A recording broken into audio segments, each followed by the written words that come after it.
பஸ்ல ஜன்னல் ஓர கம்பில ஒட்டி வச்சுட்டு அந்த பொம்பளை பக்கம் இறங்கி போயிருச்சுன்னு நான் பட்டிமன்றம் முடிஞ்சு பேக்கை வச்சுட்டு ஊருக்கு போறதுக்காக நின்னேன். இந்த பஸ் வந்துச்சு.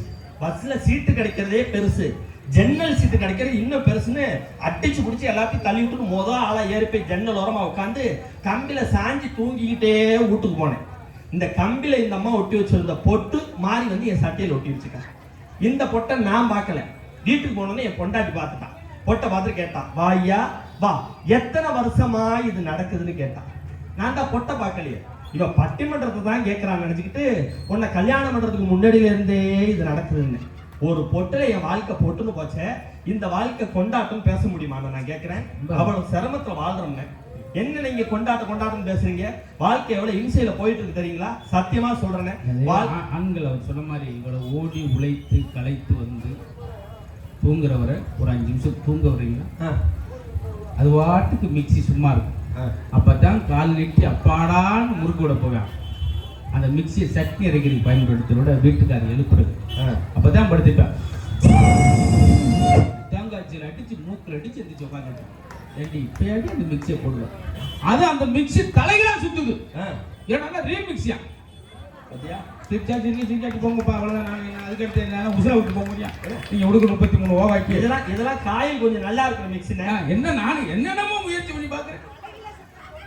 ஓமா நான் சொல்லிக்க எடுக்கல. நீங்க எல்லாம் எப்படி நான் நகைச்சுவையோட இங்க பேசும்போது நான் இப்ப முயற்சி பண்ணி பாக்குறேன். கொஞ்சம் முயற்சி பண்ணுங்க. ஆனா உண்மையிலேயே சொல்றேன், வெளிநாடுகளில் என்ன மூட்டை வந்து கொண்டு போனேன். நான் வரும்போதுதான் மூட்டை கொண்டு வந்து தொப்பை ஏற்றிட்டு வருது. இல்ல நீங்க சொன்ன நகைச்சுவையெல்லாம் அள்ளி கட்டி எடுத்துக்கிட்டு போறாங்க. அப்ப குப்பையாவா சொன்னேன். ஒரு குப்பை மட்டும் மேல எடுத்து போறாரு. வெளிநாட்டுல வந்து ஒரு கணவன் தூங்குறதுக்கு முன்னாடி மனைவி என்ன சொல்றா?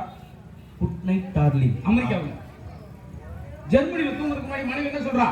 ஸ்வீட் ட்ரீம்ஸ்ங்க. உடனே தூங்குறா.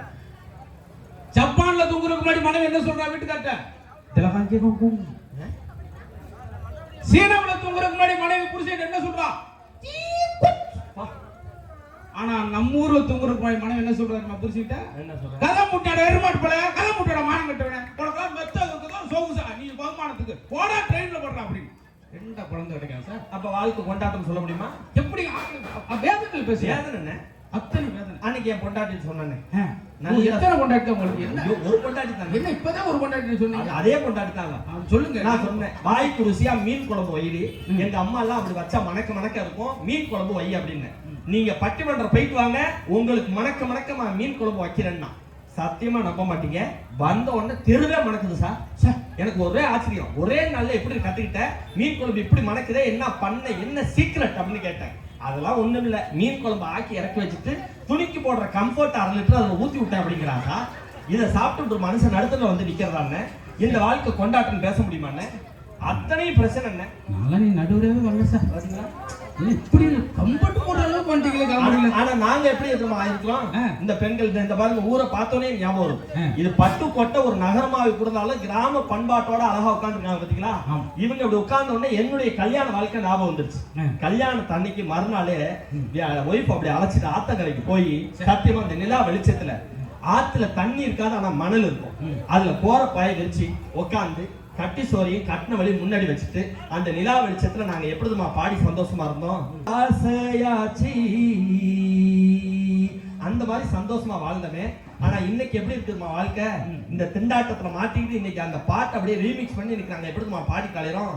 மரணம் என்னும் தூது வந்தது, அது கொண்டாட்டி என்னும் வடிவில் வந்தது, சொர்க்கமாக நான் நினைத்தது இன்று நரகமாக மாறிவிட்டது. பொண்டாட்டியே போ போ, கொழுந்தியாலே வா வா. அவர் விளையாட்டு உண்மையில வந்துட்டீங்க.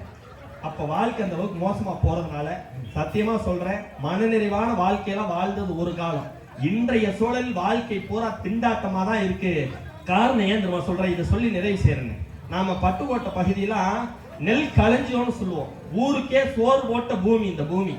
நெற்பயிர்கள் விளைஞ்சு அப்படியே செழிப்பா பார்க்கிற இடம்லாம் பச்சையா இருக்கும். அதனால இது பட்டுக்கோட்டையா பச்சை கோட்டையானே சொல்ல முடியாது, அந்த அளவுக்கு செழுமையா இருக்கக்கூடிய இந்த பூமி. ஆனா இன்னைக்கு கூட இந்த விவசாயம் நலிஞ்சு போய் இந்த விவசாயம்ங்கிறது டிபில மட்டும், வாட்ஸ்அப் டிபில மட்டும்தான் பச்சையா இருக்கு. ஆனா வயல் பூரா தண்ணி இல்லாம காஞ்சு போச்சேன்னு. அதனாலதான் ஒரு புது கவிஞன் ரொம்ப அழகா சொன்னா, ஒரு நாட்டினுடைய முதுகெலும்பு விவசாயம் என்று மாறுதட்டுகிறோம். ஒரு நாட்டினுடைய முதுகெலும்பு விவசாயம் என்று மாறுதட்டுகிறோம்.